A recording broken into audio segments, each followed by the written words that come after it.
Welcome once again. I'm going to be looking at balance today, and the classic yoga pose for balance, or one that we're aware of, is Vrkasana, which is the tree posture, which you just saw me performing there. That's fine if we're able, or we feel able, to balance quite comfortably. However, there are a number of people who find balance a challenge. In many respects, almost before they've actually started the posture. And that's perfectly natural. We find actually that a number of people will balance quite naturally and have got good balance, as we might say to them. There are others of us that challenge. I mean, you've seen me performing tree there. But believe me, when I first started, it was very challenging. Balance doesn't come naturally to me, to be fair. But with practice, we can improve, the possibility of us being better, or getting better balance, shall we say. So what I'm going to do is actually look at some of the things that you can do if balance is a bit of a challenge for you to start with. We can actually look at bringing ourselves, when we come into balance, using a chair perhaps, or the back of a chair, just to place the hand on. So in fairness, if we start to even just take the foot off the floor and place a finger, that's just gently placing a finger onto the back of the chair, and just get used to that balance. We may then take the finger away, bring it back just a small amount. We can also use a wall as well, just to take the finger to, or anything else. So just getting used to the feeling of putting balance, or weight if you like, into the standing foot. So once we've perhaps got used to just that over a period of time, just getting used to just balancing on one foot. Again, now we've moved the chair away, we can actually do that perhaps without the chair, and then find the foot, is continuously looking to balance itself, to bring the body into its own balance. It's the word I'm looking for. Centre of gravity, that's it. I knew I'd get there. So the body is continuously looking at. So don't concern yourself actually that the body is, moving, trying to find that position. I liken it really to a thermostat. A thermostat is never really static. It's continuously looking for the correct heat. And as it heats up, it goes up and it goes past the temperature that it wants to, before it turns off and comes back down, and it cools down and goes below the temperature that it needs to. And it's continuously fluctuating that, even to a point where we may not necessarily be able to see any defined movement.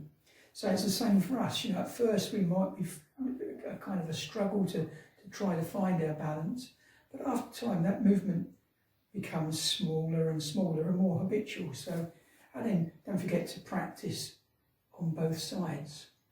So although tree is a static posture, I kind of recommend that if you're going to do any kind of balance, that actually you bring some movement into it. The reason being, that then gets the body prepared for movement and balance within movement, which actually is probably more critical to us. Particularly as we get older and balance becomes maybe a bit more of a challenge, then we perhaps need to be able to be aware of moving in different directions before we put our weight onto the foot that we've moved. So again, practicing with both feet, both sides. Then from there, if balance is still a bit of a challenge, we can actually just place the foot on top and perhaps just take the toes off, so as the foot actually comes on top of the other foot. So again, the chair may be there if you wish, or a wall. So just gently get used to balancing. So some of the issues that we may bring us to a point where balance is a challenge for us. Of course, our actual skeletal structure will make a difference.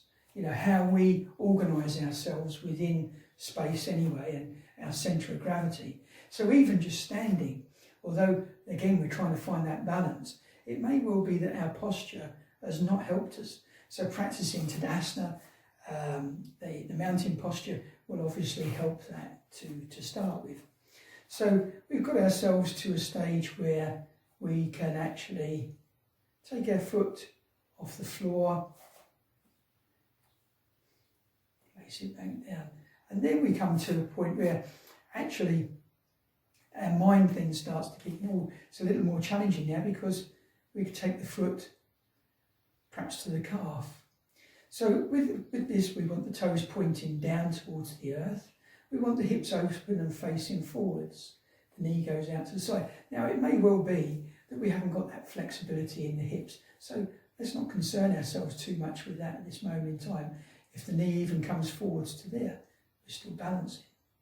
So over a period of time, with our other practice as well, we can actually open the hips. Okay, so then once we've got that situation, and that'll be on both sides, what's actually happening here as well is that we're actually bringing the sole of the foot and the calf towards each other, so that it creates a lift through the body. So our weight goes down into the standing foot, and then we lift from the ankle right the way through the body, through the crown of the head. Shoulders go down the back, as we would do in Tadasana, and then the knee rests out to the side, and we continuously try to find that balance. Once we've found that, then we may be able to, and this will help with our focus. The idea really is to be looking straight ahead, we see everything and focus on nothing. So everything's soft, everything's easy, everything's calm. And we could stay here for some time if that's a place for us to stay. And eventually we're aiming to lengthen the arms above the head. I'm not sure you can see the arms there. There are a number of options with the arms. Really, in effect, we can keep them on the hips if that helps, or even take them out to the side. So you can have a little play with these things. Again, experiment and see what works for you. So that pretty much brings us to Vrkasana, the tree pose. Obviously then, eventually we work up, see, it happens to us all. Eventually we work up to the thigh. What we don't do, by the way, is put any pressure on the knee. So as long as there's no pressure on the knee and the foot comes towards either the thigh or the calf. So that's Vrkasana. I hope that helps you in developing and improving your balance. But just start off by having a little play and just moving the foot around and just noticing and experimenting with how the foot then moves with the ground below. Well, I hope you enjoyed that. I hope it brings you some benefit, and I'll be with you very soon. Bye for now.